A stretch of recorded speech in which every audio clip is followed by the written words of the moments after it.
Daniel Becker Feldman, presidente y director del grupo financiero MIFEL, fue electo por unanimidad el nuevo presidente de la Asociación de Bancos de México. Ocupará el encargo en el marco de la 84ª Convención Bancaria a celebrarse en marzo próximo. En el proceso de votación directa participaron los 49 bancos asociados ante notario público para garantizar la transparencia. El actual presidente de la Asociación de Bancos de México, Luis Niño de Rivera, deseó éxito al presidente electo y destacó su profesionalismo, capacidad y experiencia en el gremio.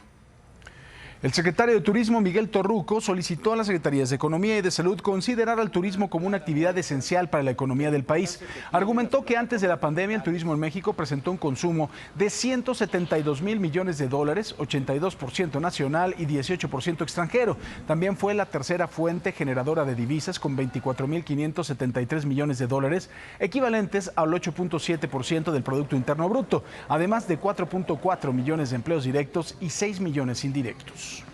Ahí inició el segundo periodo de sesiones ordinarias en el Congreso de la Unión con un asunto no inscrito en el orden del día. En su facultad como presidente, López Obrador envió una iniciativa preferente para reformar la ley de la industria eléctrica. El documento, el presidente asegura que desde hace 3 décadas se ha impuesto un proceso de privatización de la industria eléctrica, por lo que con esa reforma busca fortalecer a la Comisión Federal de Electricidad.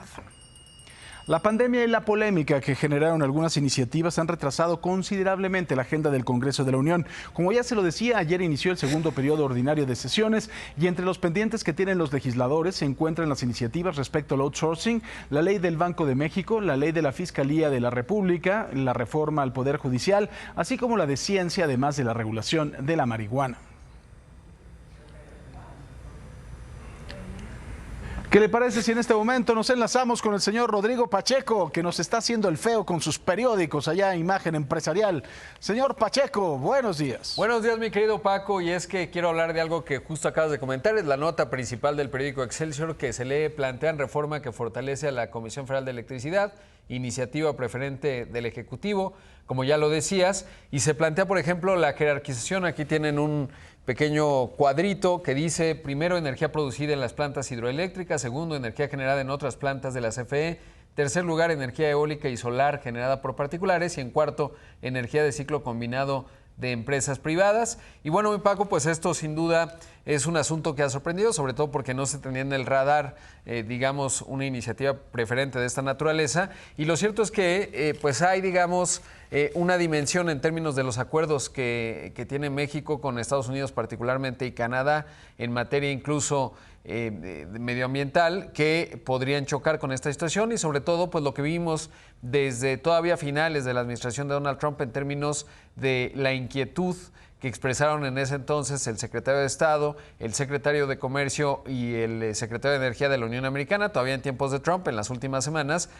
pues empujados un poco por la capacidad de cabildeo que tienen las empresas energéticas allá, y esto evidentemente pues se va a ramificar, digamos, en distintos ámbitos que pueden llevar a que esta agenda choque en pues la parte más importante que tiene hoy por hoy la economía mexicana, que es justamente las exportaciones y las exportaciones a Estados Unidos. Y recordar que un líder de la Cámara de Representantes, bueno, un legislador demócrata evidentemente, fue respaldado por 122 de sus compañeros para incluir en el Tratado México, Estados Unidos y Canadá al Acuerdo de París. Recordarás que el Acuerdo de París es este gran conjunto de consenso en donde muchas naciones se comprometieron a objetivos específicos para reducir sus emisiones de gases de efecto invernadero. Y bueno, lo que están proponiendo estos legisladores es incluir al Acuerdo de París como parte de los acuerdos que se tienen que cumplir bajo el capítulo 24.8 del TEMEC. Entonces, bueno, lo que te quiero decir, mi Paco, es que sin duda esto pues ha sorprendido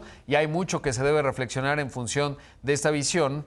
sobre todo porque, bueno, pues hoy el mundo está avanzando rápidamente hacia las energías renovables y para ello se requieren muchas inversiones, mucho dinero, y en función de eso, pues entender si existe la capacidad con una visión en donde el Estado lleva la rectoría o si más bien tendríamos que seguir, digamos, en lo que se había planteado, en donde es el sector privado el que aporta muchos recursos y puede alimentar y sofisticar a México en su matriz energética, mi querido Paco. A mí lo que me parece, mi querido Rodrigo, es que esto va a ser un choque de trenes porque es evidente que ya hay una voluntad del gobierno norteamericano, el nuevo gobierno encabezado por Joe Biden, que tiene un compromiso medioambiental, también un grupo de legisladores, y esta reforma va totalmente en contra de ese mismo espíritu, así que creo que terminantemente va a haber un choque de trenes en algún momento, independientemente de que esto creo que no va a ser algo de lo que el gobierno de los Estados Unidos haga, pues se haga el menso, ¿no? Como se sucedía en las épocas de Trump. A mí me parece que aquí se iban a poner el dedo en el renglón, porque hay además de todo algunos demócratas, perdón, que están muy sentidos con el gobierno mexicano.